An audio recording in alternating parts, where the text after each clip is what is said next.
The conductor, a very visible leader, is the chief executive officer of a producing entity, the orchestra. In this capacity, all of the essential elements of leadership are present in a structure that makes an excellent metaphor for business performance. This leader demonstrates competence, creativity, clarity, and charisma. All are meritorious attributes for leaders in any field.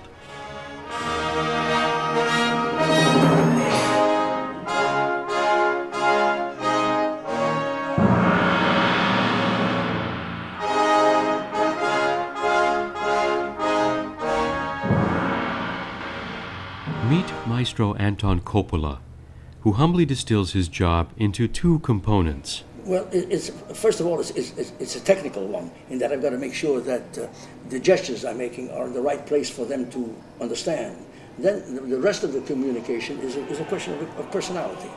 I think it's my imbuing them with the intentions of the composer, with the score, getting across what I think the composer intended in the best way that I can, which is very, very subjective, though. It's a personal interpretation.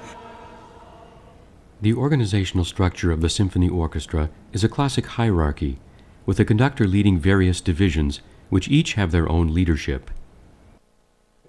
Now, what about other leaders within the orchestra itself? Who else do you rely on? Well, most of all, what the Italians call la spalla. La spalla is the shoulder. In other words, the concertmaster. The concertmaster. We always call the concertmaster la spalla.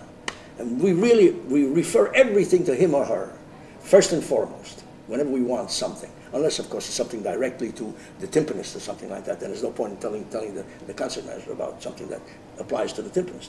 But essentially, the overall orchestra is la spalla. I'm the first violinist, and I'm sort of the liaison between the conductor and the orchestra players. Now, do you get the sense that you know what his vision is? Yes, very clearly while he's conducting. He does not much talking, because needs to go on with someone of his caliber of conducting. So pretty much everything's right there, and there's very little to discuss with him. So it's just a matter of following him and being on top of what I'm doing and leading by example. Leading by example is done throughout the orchestra. Consider that in this rehearsal situation, very little verbal communication is needed. Here, the first cellist uses subtle signals such as leading bowing gestures and head bobbing to pass instructions to the rest of the cello section. There's a great deal of nonverbal communication passing from other leaders, such as Principal Horn, to the rest of the brass section.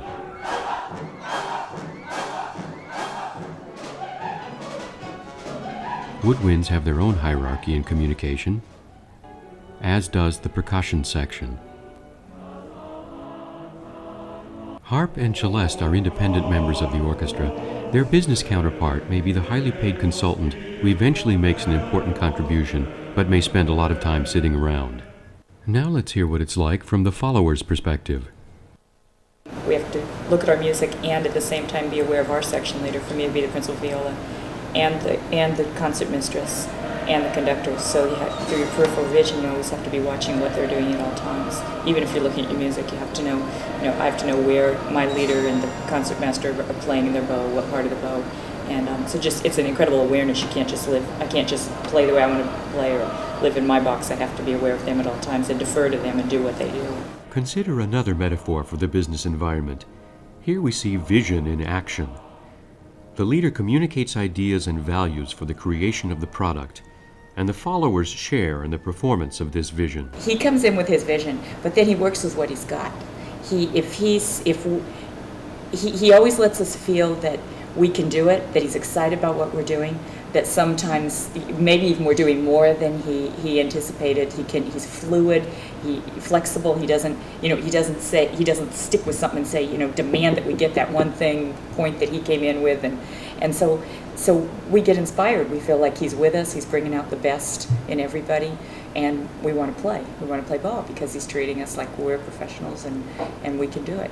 So to me, I've just started to really realize that this orchestra really responds to the perception that we get about how the conductor feels about us. The conductor thinks he's too good and we're not. we just close up. Sometimes extraordinary steps must be taken to illustrate a point.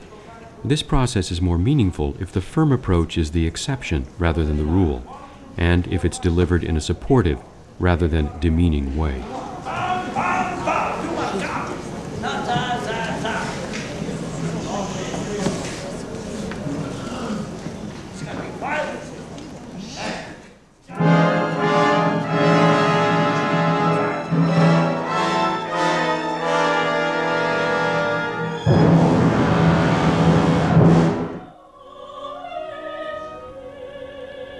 Some conductors prefer to work exclusively in the symphonic world, where they have ultimate control over their artistic vision. Others enjoy working in the theatrical world of opera, where directing singers and collaborating with other colleagues necessarily flattens the hierarchy.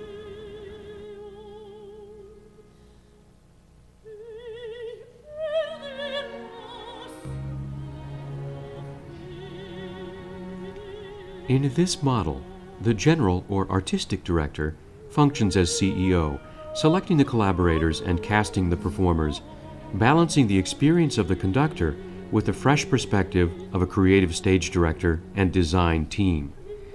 Here, the conductor directs the orchestral forces as an accompaniment to singers, chorus, and dancers.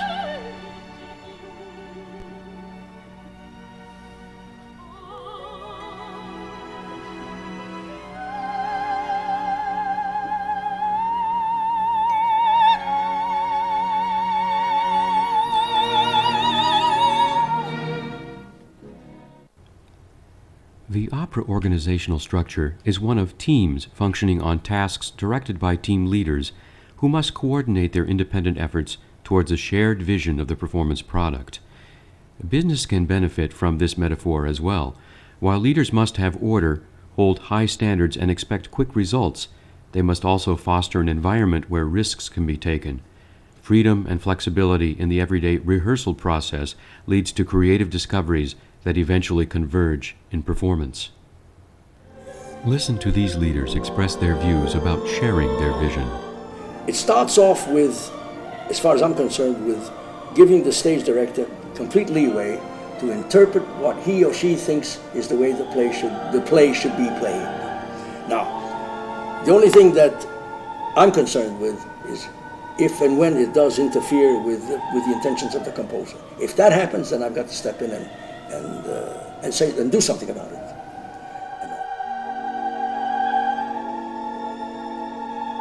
I rely on Conductor as well, very much for his cooperation, in the sense that we are working together for the same aim and goals, that he accepts or is excited by my vision of the piece, and hopefully we share the same vision so that we can be working together so that musically it fits together with what I intend to stage.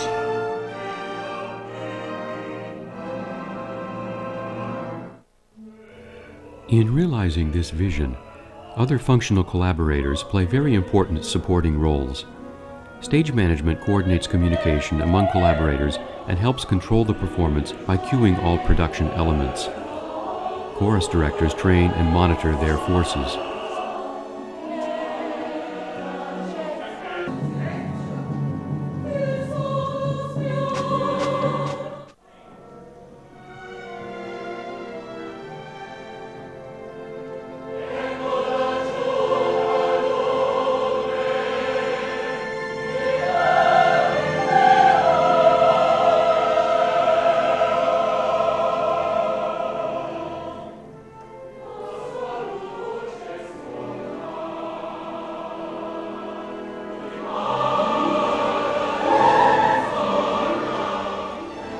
In business, these functional players may not know the vision or feel that their contribution is leading to performance. In opera, the tangible result of individual efforts is an electric synergy that ultimately leads to articulated approval.